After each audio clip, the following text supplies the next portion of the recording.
cerita adalah bahan dasar dari dongeng. Karena tidak ada cerita, tidak ada dongeng dong. Nah, cerita adalah menjadi sumber dari dongeng itu. Karena dongeng itu sendiri secara prakteknya adalah seni berkomunikasi. Adalah seni untuk berbicara dengan cara yang kreatif begitu. Oke, Bang Fahmi? Nah, kita langsung aja. Bagaimana sih memilih ceritanya untuk dongeng itu? Yang pertama tentunya kakak-kakak semuanya harus punya satu cerita yang disukai.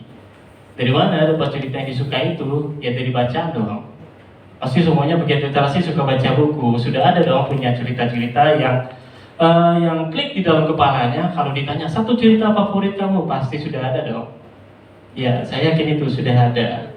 Kemudian cerita itu memiliki kesesuaian dan kebutuhan. Ini maksudnya seperti yang kita contohkan di awal tadi. Misalnya di dalam mata pelajaran matematika. Jadi ada anak SD yang terkendala tentang hitung-hitungan.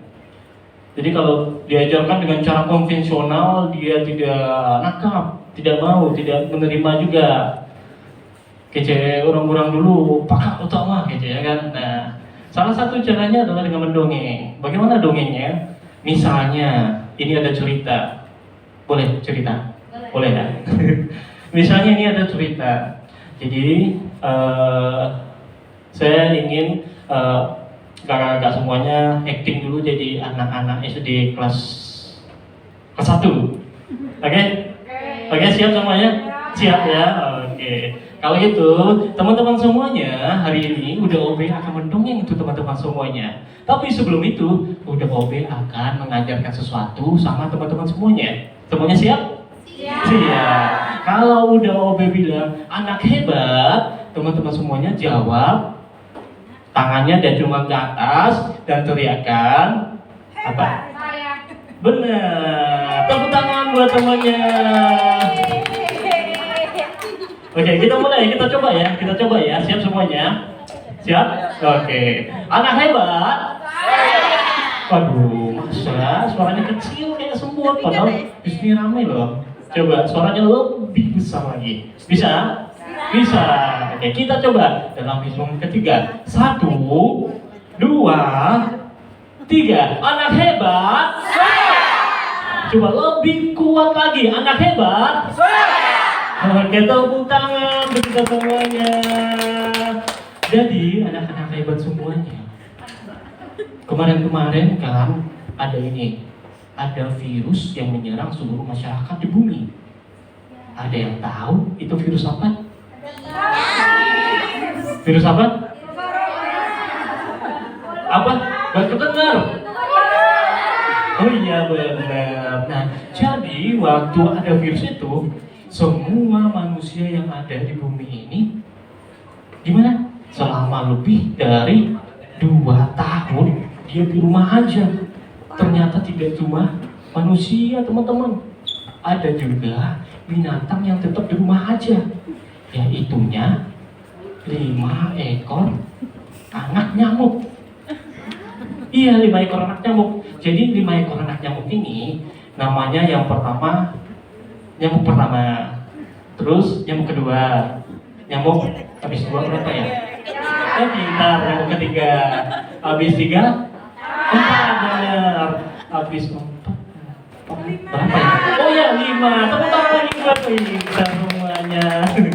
Nah, jadi ceritanya itu karena 5 nyamuk kecil ini tidak boleh ke rumah sama ibu dan ayah. Ibu berpesan agar mereka tetap bermain di rumah.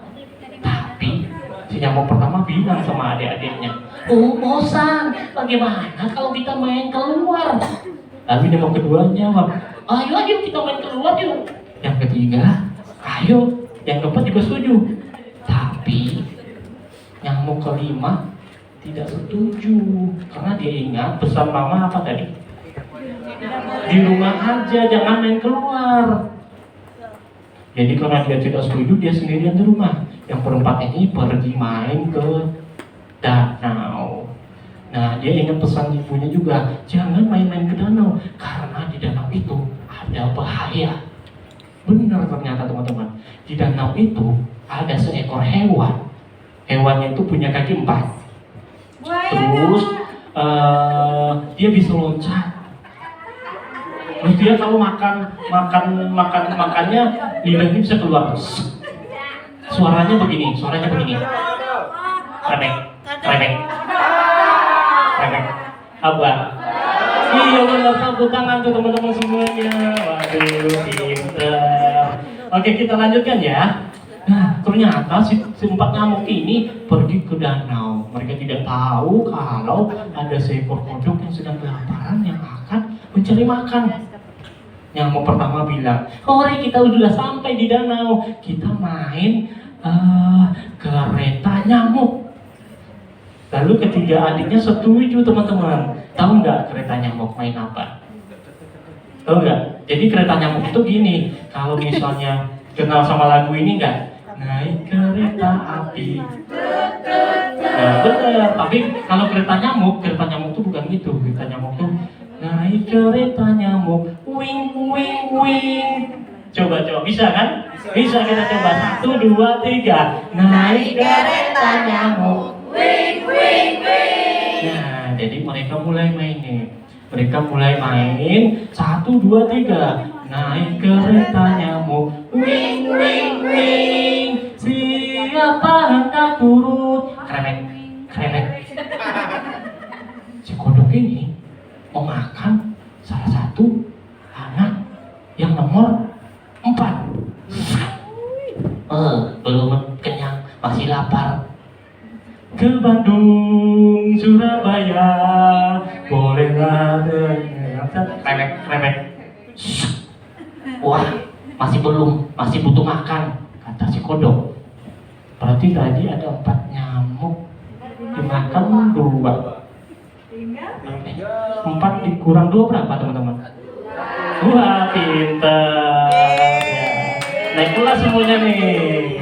Sampai akhirnya nyamuk tuh dimakan oleh kodok. Berarti tadi ada 4, dimakan 4 jadi 0. Jadi 0 semuanya. Dan sisa yang tinggal di rumah. Dia menunggu saudara-saudaranya buat balik, tapi tidak balik-balik.